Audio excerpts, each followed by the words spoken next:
मैं समाजवादी पार्टी से जुड़े हुए मित्रों से कहना चाहता हूं, भारत की विरासत पर आप गौरव की अनुभूति नहीं करते? कम से कम जिनके नाम पे आप राजनीति करते हैं उनके विचारों को ही मान लेते। डॉक्टर राम मनोहर लोहिया ने इस बात को कहा था कि भारत की एकात्मता के 3 आधार हैं, श्री राम, श्री कृष्ण और शिव शंकर, भगवान शिव। जब तक भारत की जनता इन 3 देव महापुरुषों के प्रति श्रद्धा का भाव रखेगी, तब तक भारत को भारत बने रहने से कोई रोक नहीं सकता। दुनिया की कोई ताकत भारत का बाल माता नहीं कर सकता। डॉक्टर राम मनोहर लोहिया प्रखर समाजवादी थे। वे हमारी विचारधारा से जुड़े हुए नहीं थे। हां, कांग्रेस के विरोधी थे,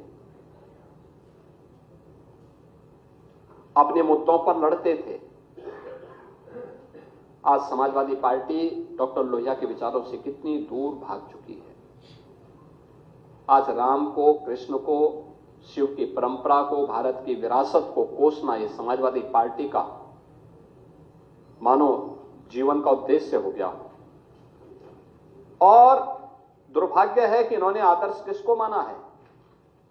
यानी औरंगजेब को। औरंगजेब को अब ये लोग अपना आदर्श मान रहे हैं। औरंगजेब का पिता शाहजहां अपनी जीवनी में लिखता है, अपनी आत्मकथा में लिखता है कि खुदा करे कि ऐसा कमबख्त किसी को पैदा न हो। उसने आगरा के किले में अपने बाप को कैद करके रखा, एक एक बूंद पानी के लिए तरसाया। और अगर इनको औरंगजेब पर गौरव की अनुभूति होती है तो ये लोग कम से कम पटना की खुदा बख्त लाइब्रेरी में जाकर के एक बार शाहजहां की ही जीवनी को पढ़ लें, देख लें, उसकी पीड़ा को देखें। हां, जिनका आचरण औरंगजेब जैसा है वे लोग औरंगजेब पर गौरव की अनुभूति करें। अपने मुद्दे हो सकते हैं, लोगों की अपनी भावनाएं भी हो सकती हैं, और उसको हम किसी पर जबरन थोप भी नहीं सकते, और ये हमारी प्रवृत्ति भी नहीं। क्योंकि जब महाकुंभ का आयोजन हो रहा था उस समय भी हम लोग इस बात का अनुभव कर रहे थे कि बहुत सारे ऐसे मान्य सदस्य थे या ऐसी पार्टियां थीं, ऐसे संगठन थे जो तमाम प्रकार के अनर्गल प्रलाप इस दौरान कर रहे थे। लेकिन उन सब से इतर रह करके हम लोग इन सभी घटनाओं के मौन साक्षी बन करके अपनी जिम्मेदारियों का निर्वहन कर रहे थे। महाकुंभ का महत्व क्या है, इसके आध्यात्मिक पहलू को लेकर, इसके सामाजिक पहलू को लेकर, राष्ट्रीय एकात्मता के पहलू को लेकर, इसके आर्थिक पहलू को लेकर के अनेक विचारकों ने, विशेषज्ञों ने अपनी राय रखी। और स्वाभाविक रूप से कुंभ के बारे में चर्चा वही कर सकता है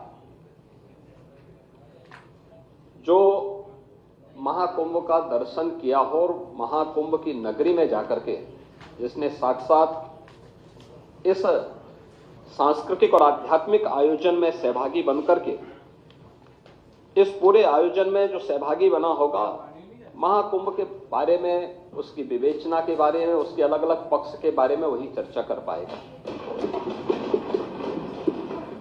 भगवान श्री कृष्ण ने भी श्रीमद् भगवत गीता में इस बात का उल्लेख किया, ये यथा माम प्रवदन्ते तांस तथैव भजाम्यहम्। यानी मुझे जो जिस रूप में स्मरण करता है मैं उसी रूप में उसको दिखाई देता हूं। और मुझे लगता है कि जिसकी जैसी दृष्टि थी उसको वैसे ही सृष्टि प्रयागराज में देखने को मिली। पहला आयोजन है जिसको दुनिया के मीडिया ने सराहा है और दुनिया की मीडिया की चर्चा मैंने कल भी की थी। मैं उसको बहुत लंबा नहीं खींचना चाहूंगा, लेकिन फिर भी चाहे वह the wall street journal America का हो, BBC लंदन हो, एक्सप्रेस ट्रिब्यून हो, द न्यूयॉर्क टाइम्स हो, राइटर्स हो, द गार्डियन हो, CNN हो, इन सब ने इस महाआयोजन की तारीफ की। अगर आप ये वीडियो YouTube पर देख रहे हैं तो हमारे चैनल को सब्सक्राइब कर बेल आइकन दबाएं और Facebook पर देख रहे हैं तो हमारे पेज को लाइक करें। 8 मिलियन प्लस सब्सक्राइबर, आपके इस भरोसे के लिए बहुत धन्यवाद।